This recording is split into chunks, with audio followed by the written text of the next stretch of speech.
కేసీఆర్ ఇంటి గోడపై phone tapping case notice అతికించడంపై న్యాయ నిపుణులు అభ్యంతరం వ్యక్తం చేస్తున్నారు. గోడపై నోటీసు అంటించే నిబంధన లేదంటున్నారు.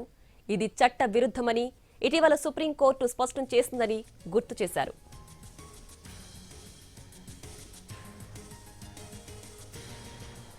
అసెంబ్లీ రికార్డుల్లో కేసీఆర్ అధికారిక నివాసం నందినగర్ గానే ఉందని, ఎన్నికల అఫిడవిట్లో కూడా అదే ఉందని, అందుకే అక్కడ మాత్రమే విచారణ జరుపుతామని అధికారులు తేల్చి చెప్పారు. దీనిపై బీఆర్ఎస్ నేతలు అభ్యంతరం వ్యక్తం చేస్తున్నారు.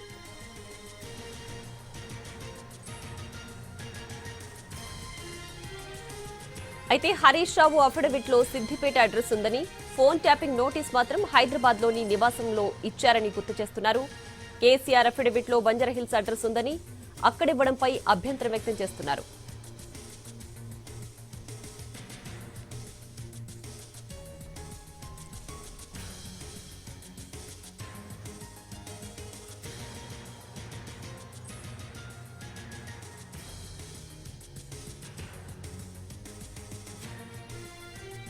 నందినగర్లోని కేసీఆర్ ఇంటి గోడకు నోటీసు అంటించడంపై కేటీఆర్ ఫైర్ అయ్యారు. ప్రభుత్వం, పోలీసుల తీరుపై విమర్శలు చేశారు. కేసీఆర్ పై ఈ దుర్మార్గపు వైఖరి ఏంటి రేవంత్ రెడ్డి అంటూ ప్రశ్నించారు. ఉంటున్న ఇంటి అడ్రస్ తో పాటు కేసీఆర్ పోలీసులకు రిప్లై ఇచ్చినా ఆయన లేని ఇంటికి రాత్రివేళ ఇచ్చి నోటీసులు అంటించి వెళ్లడం దారుణమని అన్నారు. ఇది అహంకారం కాకపోతే మరేంటి అంటూ ప్రశ్నించారు కేటీఆర్. 65 ఏళ్లు దాటిన వ్యక్తులను వారు ఉంటున్న ఇంటి దగ్గరే విచారణ చేయాలన్న రూల్ను పోలీసులు అతిక్రమిస్తున్నారని అన్నారు. అక్రమ కేసులన్నీ ఛేదిస్తామని చెప్పారు కేటీఆర్.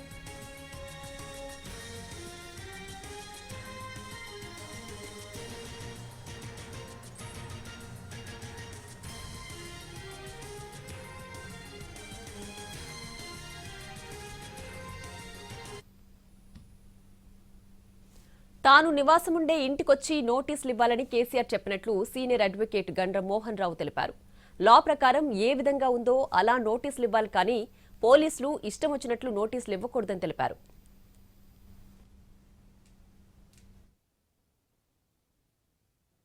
నా ఉద్దేశంలో that is no notice under eye of the law, because KCR గారు 29/1/26 లీటర్స్ లో ఏ ఫ్యూచర్ నోటీసులు ఉన్నా కూడా నేనుండే నివాసం ఉన్న ప్రస్తుత ప్రాంతం ఎర్రవెల్లిలో నా ఇంటికి వచ్చి ఇవ్వని రాసినారు ఒకటి. తర్వాత మీరు చూస్తే సెక్షన్ 160లో notice has to be given to the person who is residing.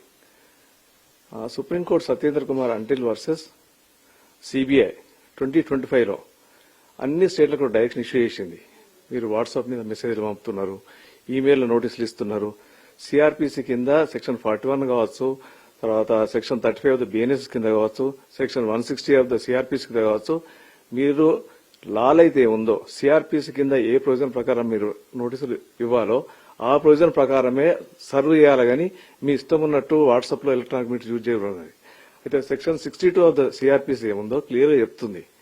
The notice for summons issued by the police must be served on the person by delivering it personally by taking his acknowledgement.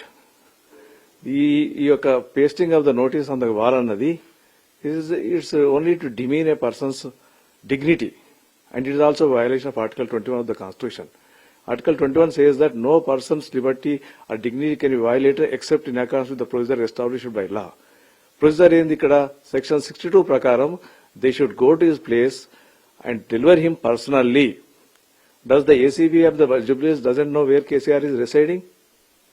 Recently, meer చూస్తే ministers of the Revanth Reddy cabinet went to the KCR, it is residence Erravelli, to invite him for Samakka Sarlaka Jatra or some other occasions.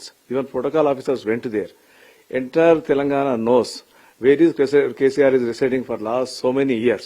So this notice issued pasting, and this is totally unconstitutional, illegal, and the police officers can be liable for contempt of the Honorable Supreme Court judgment in Satyendra Kumar Antil.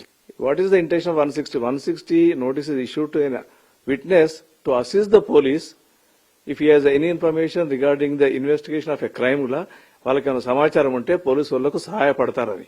అందుకే section 161 subsection 3 చూస్తే ఆ witness మీరు పిలిచినప్పుడు అతనికి expenditure అయిన travel expenditure కూడా మీరు ఇవ్వాలని ఉంది. So the person to whom you issue notice under section 160 is your guest. You must be treated with dignity, decorum and all the respect you required. He is coming to assist you. He is not an accused person. And KCR garu is the leader of the opposition, 8th time MLA, former union minister, the person who got Telangana to the Telangana people. Can you treat him like this? This shows your arrogance. This shows your mindset. The British mindset has to be changed by the police department. So totally it's illegal. And the law says, ఏమంటారు అది, మీరు notice ఇచ్చినప్పుడు 65 ఏళ్ళు పైబడి ఉన్న వ్యక్తులకు మీరు వారి ఇంటికి వెళ్ళి రికార్డ్ చేయాలి స్టేట్మెంట్. ఇంటికి వెళ్ళి అంటే వేరే ఎప్పుడైతే మీరు నోటీస్ సర్వ్ చేస్తారో ఆ టైంలో వారు ఏ ఇంట్లో ఉంటారో ఆ ఇంటికి వెళ్ళాలని. The election affidavit address or assembly address is nothing to do. No if that is the true, నాకు తెలిసినంత వరకు హరీష్ గారి ఎలక్షన్ అఫిడవిట్ లో వారి అడ్రస్ సిద్దిపేటలో ఉంది. మరి ఇక్కడికి హైదరాబాద్ సర్వ్ చేశారండి ఒకటి. రెండోది, ఫస్ట్ నోటీస్ ఇచ్చినప్పుడు కేసీఆర్ గారికి 28 or 29 మీరు ఏమన్నారు, హైదరాబాద్ లో ఏ ప్లేస్ అయినా మీరు చూజ్ చేసుకోండి, ఆ ప్లేస్ లో వచ్చి మేము ఇన్వెస్టిగేషన్ చేస్తామన్నారు. మీరు రికార్డ్ స్టేట్మెంట్ చేస్తున్నారు. చెప్పలేదే నందినగర్ ఇల్లు కంటే ఇటు వచ్చేస్తామని చెప్పలేదే. So that is totally trash. The law permits now to examine A person by distance. Even America ఉన్న వాళ్ళు కూడా ఎవిడెన్స్ తీసుకుంటున్నాయి కోర్టులు కానీ న్యాయస్థానాలు కానీ, పోలీసులు కూడా రికార్డు చేస్తున్నారు. కాబట్టి వాళ్ళు ఆడియో ఎలక్ట్రానిక్ మీన్స్ మీద కాన్ఫరెన్స్, వీడియో కాన్ఫరెన్స్ తర్వాత వారు కావాలన్నట్టు ఎవిడెన్స్ తీసుకోవచ్చు. వాళ్ళకి నిజంగానే అటువంటి డిఫికల్టీ ఉంటే హైదరాబాద్ లో ఏ ప్రాంతానికైనా తీసుకొచ్చే వెలుసుబాటు ఉంది వాళ్లకు. అంటే హైదరాబాద్ యొక్క జ్యుడిక్షన్ ఇప్పుడు షామీర్పేట వరకు, జిహెచ్ఎంసీ రీసెంట్ దాని ప్రకారం షామీర్పేట వరకు ఉంటుంది. షామీర్పేట నుంచి ఒక 30 kilometers తీసుకెళ్లారా? నిజంగానే వారు చెప్పేది నిజమని అనుకుంటే. ఇదన్నీ క్రియేటెడ్ అండి. And they have no respect for law. In fact KCR గారికి నోటీస్ ఇచ్చే అధికారం జుబ్లీహిల్స్ ఏసీపీకి లేదు. సెక్షన్ 160 మళ్ళీసారి చదువుకోమని చెప్పండి. ఏ పర్సన్ ఆయన యొక్క పోలీస్ స్టేషన్ జ్యుడిక్షన్ లో గానీ, ఆయన పక్క పోలీస్ స్టేషన్ జ్యుడిక్షన్ లో గానీ పర్సన్ నివాసం ఉంటేనే అతనికి నోటీస్ ఇచ్చే అధికారం ఉంది. ఢిల్లీ హైకోర్టు రీసెంట్ గా 2025లో ఆంధ్రప్రదేశ్ హైకోర్టు విడి మూర్తి అనే కేసులో చెప్పినది, పోలీస్ అధికారికి, ఒక కేసు ఇన్వెస్టిగేషన్ అధికారికి అతని యొక్క పోలీస్ స్టేషన్ పరిధిలో గానీ, ఆ పక్క పోలీస్ స్టేషన్ పరిధిలో గానీ లేని పర్సన్స్ కు సెక్షన్ 160 ఇచ్చే నోటీస్ ఇచ్చే అధికారం లేదు. That is an illegal notice and that person need not honour it అని క్వాజ్ చేసిన అది నోటీసును. కాబట్టి ఏసీపీ జుబ్లీహిల్స్ గారికి కేసీఆర్ ఎప్పుడైతే నివాసం ఉంటున్నారో, లాస్ట్ ప్రతి ఒక్కరికి తెలుసు, లాస్ట్ 10-15 years కి కేసీఆర్ ఎక్కడ ఉంటున్నారో. కాబట్టి నివాసం ఉంటున్న ఎర్రబెల్లికి ఆయనకు నోటీస్ ఇచ్చే అధికారమే లేదు. ఆ నోటీస్ ఇల్లీగల్. ఆ నోటీస్ని ఇగ్నోర్ చేయొచ్చు. అయినా కేసీఆర్ గారు ఒక రెస్పాన్సిబుల్ సిటిజన్ గా, ఒక ఫార్మర్ చీఫ్ మినిస్టర్ గా, లీడర్ ఆఫ్ ద అపోజిషన్ గా నాకు లా అంటే రెస్పెక్ట్ ఉంది. పోలీస్ అధికారులు నా యొక్క సహకారం ఏమన్నా తప్పకుండా నేను అందిస్తాను. కాబట్టి మీరు తప్పకుండా I'm inviting you to my house. It is not a farm house, it is house and it is in his own constituency. I have a vote there also. So రాండి, నా స్టేట్మెంట్ రికార్డ్ చేసుకోమని చెప్పినారు. నా ఉద్దేశం అసలు లా ప్రకారం కేసీఆర్కి ఇచ్చిన నోటీసు చెల్లలేదు. కేసీఆర్ న్యాయస్థానానికి వెళ్తే within no time that notice will be quashed. But ఒక గొప్ప వ్యక్తిగా, తెలంగాణ రాష్ట్రం సాధించిన వ్యక్తిగా, ఒక లా అంటే నమ్మకం ఉన్న వ్యక్తిగా, లా మీద ఉన్న రెస్పెక్ట్ మీద నా స్టేట్మెంట్ మీరు రావచ్చు, రికార్డ్ చేసుకోవచ్చు అన్నారు. సో డబుల్ స్టాండర్డ్స్ మీరు చూస్తున్నారు. హరీష్ గారికి వాళ్ళు సిద్దిపేటలో ఉంటే తీసుకొచ్చి హైదరాబాద్ లో ఇస్తారు. తర్వాత ఇంతకుముందు కేసీఆర్ గారికి మీరు హైదరాబాద్ లో ఏ ప్రాంతాన్ని సూట్ చేసుకుని ఆ ప్రాంతంలో చేసుకుంటారు అంటారు. ఎలక్షన్ అప్పుడు ఇట్లా చేసుకుంటే దానికి ఏం సంబంధం ఉందని చదువుకోమని చెప్పండి. వాళ్ళకి తెలియకుండా ఇంకోళ్ళని అడుగుమని చెప్పండి.